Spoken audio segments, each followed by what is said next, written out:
Selamat sahabat adik-adik, salam jumpa lagi. Senang sekali dapat bertemu dengan kalian dalam pelajaran sekolah sahabat kita.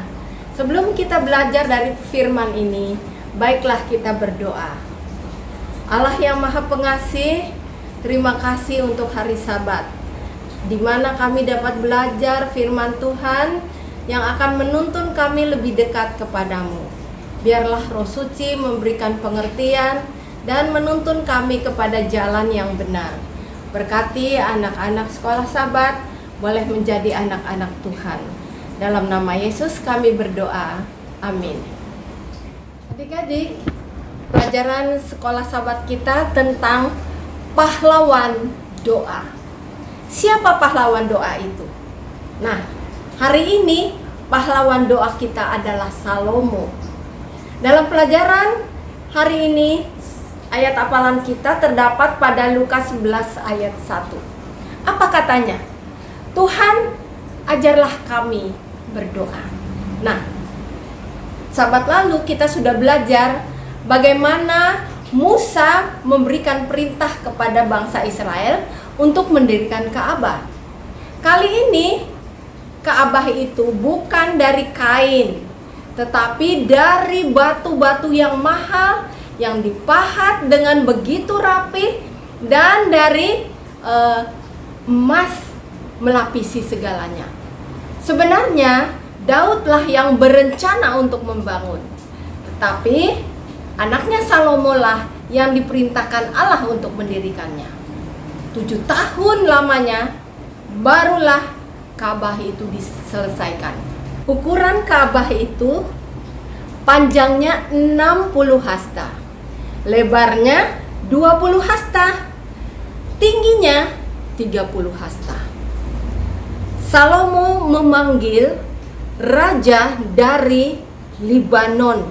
Kayu-kayu itu dibawa dari sana, dan orang ahli dari sana namanya Hiram yang dipanggil untuk menolong membangun Ka'bah itu.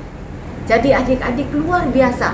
Kayu-kayu itu dindingnya dari kayu aras, lantainya dari kayu sanobar.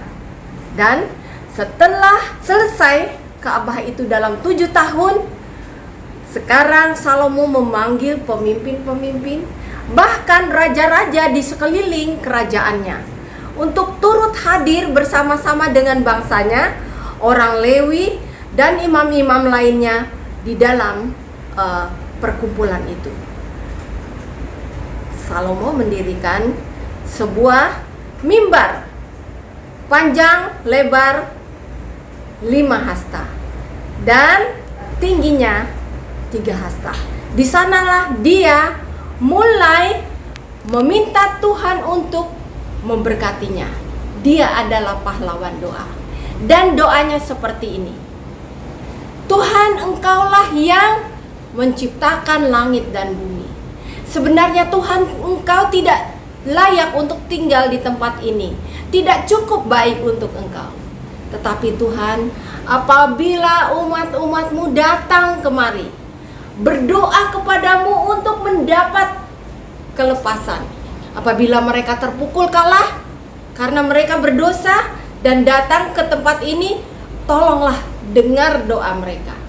Apabila mereka kelaparan karena dosa mereka, ampunilah mereka Tuhan. Berikanlah mereka makanan. Apabila ada penyakit sampar, penyakit yang mematikan, tulah yang mematikan karena mereka berdosa dan datang kepadamu, oh Tuhan, ampunilah dan berikanlah yang terbaik. Apabila musuh datang, biarlah Engkau yang akan melawan mereka. Apabila umat-Mu berdoa di tempat ini dan memohon agar Engkau melepaskan. Tuhan, apabila tingkap-tingkap langit tertutup karena tidak ada hujan, karena mereka berbuat dosa, ampunilah Tuhan. Apabila mereka datang ke Ka'bah ini untuk minta pertolongan daripada-Mu. Jadi Tuhan mendengar doa Salomo. Dia bilang kalau ada orang asing juga datang, bukan dari bangsa ini, datang berdoa, berkati juga mereka. Bukan main doa dari Salomo. Dan setelah penabisan itu, sementara imam-imam bekerja mengadakan korban, kamu tahu, awan ya, asap kehadiran Tuhan menghanguskan semua korban. Tuhan hadir di tempat itu. Sampai-sampai imam-imam tidak bisa melaksanakan tugasnya. Tuhan hadir di sana. Tuhan hadir di Ka'bahnya. Dia hadir di Ka'bahnya yang sungguh indah, yang didirikan Salomo, dilapisi dengan emas yang sangat berkilauan. Jadi tugas imam-imam pada saat itu sungguh berat. Setiap 6 langkah mereka memberikan korban bagi Tuhan. Dan mereka bukan imam-imam untuk memberikan korban saja. Mereka yang lain memainkan alat-alat musik, ya, alat-alat musik yang memeriahkan pesta penahbisan dari Ka'bah sambil mereka memuji dan membesarkan nama Tuhan. Jadi adik-adik, dalam Ka'bah kita juga harus datang dengan apa? Puji-pujian bagi Tuhan. Tuhan hadir di dalam Ka'bahnya. Kalau kita berdoa di dalam Ka'bahnya, Tuhan akan mendengar. Salomo adalah pahlawan doa. Biarlah ini menolong kita juga dalam segala kesulitan hidup kita. Apabila kita datang ke rumah Tuhan memohon kepadanya untuk menjawab doa kita, Tuhan akan mendengarnya. Terima kasih adik-adik. Sampai jumpa.